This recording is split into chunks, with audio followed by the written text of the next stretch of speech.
Hej allihopa! Hjärtligt välkomna till ett stormigt avsnitt av Synerga Play.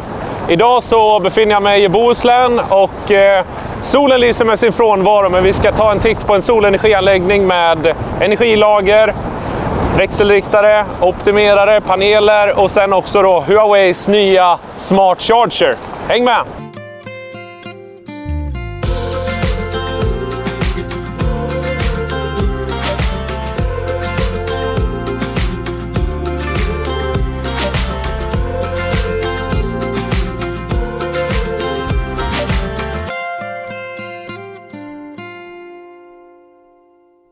Idag så ska vi prata om Huaweis nya elbilsladdare, Smart Charger. Det här är en elbilsladdare som går ända upp till 22 kW och den stora fördelen med det är att den här laddaren är en del av Huaweis ekosystem. Det innebär alltså att du kommer kunna se laddaren i din app, där du också kommer kunna se ditt batteri och dina solceller och hur mycket du producerar. Tack vare att det är ett enda system med hela Huaweis portfolio och produkter så kommer du kunna styra det här som en enda enhet. Det vill säga att du kommer kunna styra att ladda bilen när du har ett överskott av solproduktion eller till exempel ladda i ditt stationära batteri vid även då överskott. Så du kommer ha möjligheter att styra ditt energiflöde på ett helt annat sätt med produkter från ett och samma ekosystem. Om vi tar en liten titt kring egenskaperna på den här laddaren så kan den kopplas upp med Wi-Fi. Det gör att du inte behöver ha en trådad kommunikation mellan din lastbalanserare, i Huaweis fall då smartmätaren, och elbilsladdaren.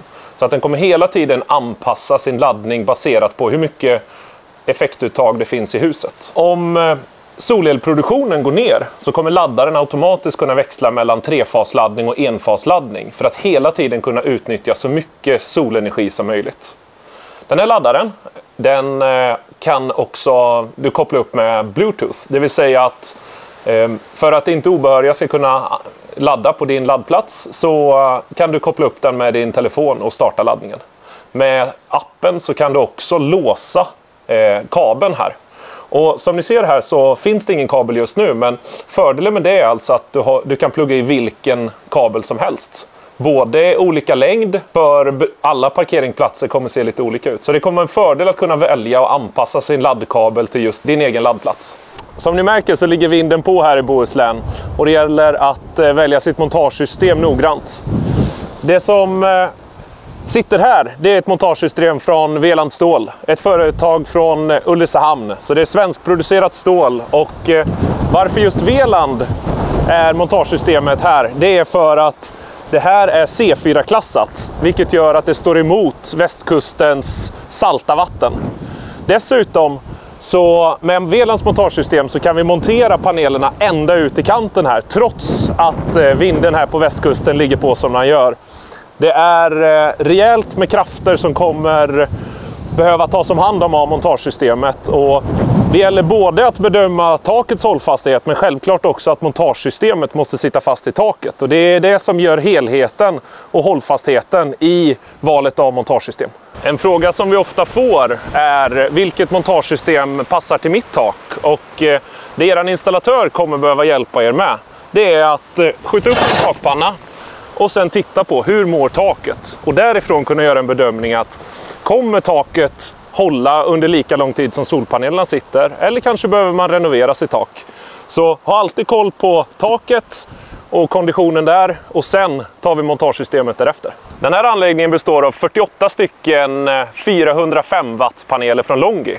Det som är lite unikt med just det här projektet är att det är 4 stycken olika takytor. Och det är fördelat på 2 stycken växelriktare.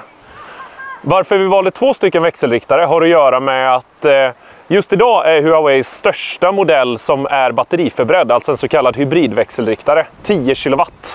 Så när vi har en så pass stor anläggning som vi har här, då var vi tvungna att dela upp det på 2 stycken. En fördel då för kunden i det här fallet blev ju att han fick 2 stycken växelriktare som båda är batteriförberedda. Vilket betyder att man kan koppla på mer batterier i framtiden. Det som också kan vara utmanande vid designen av en sån här anläggning som har många takytor är just att få ström och spänning att passa in mot växelriktaren. Det har man löst på det här sättet genom att använda Huaweis optimerare. Och optimeraren, det är ju en enhet som både styr solpanelen men också övervakar. Det vill säga att vi kan plocka ut ström, spänning, effekt och energier och få en väldigt bra överblick över hur varenda solpanel producerar. Så både då att vi kan kombinera en lite mer flexibel design samtidigt som vi får mer kontroll på våran anläggning. Det var anledningen till att vi valde att optimera på det här projektet. Något som vi får många frågor om på Synergia, det är vad är egentligen som sker i elskåpet och hur ska man tänka kring den elektriska projekteringen. Och här i elskåpet så kommer ju elkabeln in från din elnätsägare. Det brukar vi kalla huvudsäkringar och just nu så ser jag att de här heter 25 ampere. Det betyder att vi har alltså 25 amperes möjlig kapacitet egentligen då både för import och export. Säkringarna styr hur mycket växelriktarkapacitet vi kan ha. Det vill säga, det är inte solpanelseffekten utan det är växelriktarnas effekt. För generellt sett så har vi ungefär 20-30% mer effekt på solpanelerna än vad vi har på våran växelriktare. Nästa sak som jag tänkte prata om, det är elmätaren. Och den här elcentralen, den har 2 stycken elmätare. Vi har en elmätare här som det står Ellevio på. Det är elnätsägaren här i området. Det är den som registrerar köpt el och såld el. Och den andra mätaren, den kallas smartmätare och det är den som sitter här nere. Smartmätaren har flera roller i den här solenergiinstallationen, för både har vi möjlighet att styra våran export, det vill säga att vi kan se till att prioritera egen konsumtion och inte överbelasta nätet. Det kan vara fördelar med de installationerna. Dessutom så fyller smartmätaren här en annan roll. Genom att känna av hur mycket el som går in och ut ur fastigheten här så kan vi bestämma när vi ska ladda i eller ladda ur batteriet. Och på samma sätt och i hela den här kontexten så finns ju också en elbilsladdare från Huawei. Och genom att hela tiden ha koll på sin huvudsäkring så kommer vi aldrig överbelasta den, men vi kommer också känna att kanske att oj, nu blir det mer solelproduktion, då kan vi dra upp elbilsladdningen så vi alltid laddar med vår egenproducerade solel. Bra för klimatet och även bra för plånboken. När vi pratar om elnätsägaren och mätarskåpet så måste vi också prata om den här, arbetsbrytaren. Det här är en brytare som krävs av elnätsbolaget. Detta för att kunna stänga av solenergianläggningen utan att behöva komma in i ditt hus för att komma åt växelriktaren. Det är många som misstar den här från att vara en likströmsbrytare, men det stämmer alltså inte, utan det här bryter växelström. Det som är viktigt att tänka på kring just den här arbetsbrytaren och kraven från nätägaren är att de varierar beroende på var i landet du befinner dig. Så som installatör så måste man alltid hålla nära kontakt med sitt elnätsbolaget i just det området där man håller på att installera. Och jag vet att man från både branschföreningen Svensk Solenergi och från elnätsägarnas branschförening Energiföretagen för dialoger hur man ska kunna harmonisera det här regelverket ännu mer. Växelriktaren eller hjärnan i den här anläggningen är som så många gånger förr från Huawei. Växelriktaren här sköter kommunikationen med både då optimerarna på taket och ser till att maximera solenergiproduktionen. Sköter kommunikationen med batterilagret som står här precis bredvid och också mot elbilsladdaren.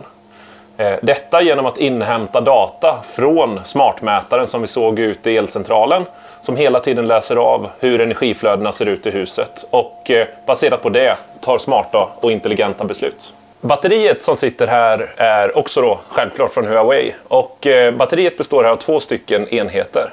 Den översta är en powermodul. Där sitter BMS-et, alltså batteriets Battery Management System, där i- och urladdning styrs och all kommunikation går tillbaka till och från växelriktaren. Sen här nere sitter ett litium-järnfosfatbatteri på 5 kWh och det här batteriet har också en inbyggd optimerare, vilket gör att man hela tiden kan styra laddning både i och ur batteriet på modulnivå. Det här gör att man i framtiden sen kan komplettera med fler batterimoduler om man så vill och bygga ut systemet med ännu mera kapacitet. Sådär, då var vi klara med dagens avsnitt. Jag hoppas att ni gillar det ni tittar på. Har ni idéer om det finns några spännande solenergiinstallationer som ni vill att vi ska komma och besöka, hör gärna av er till oss. Och har ni några frågor om produkterna som har visats här idag med montagesystemet från Weland eller hela energisystemet från Huawei, så tveka inte att höra av oss till oss, och stort tack för att ni tittade. Hej då!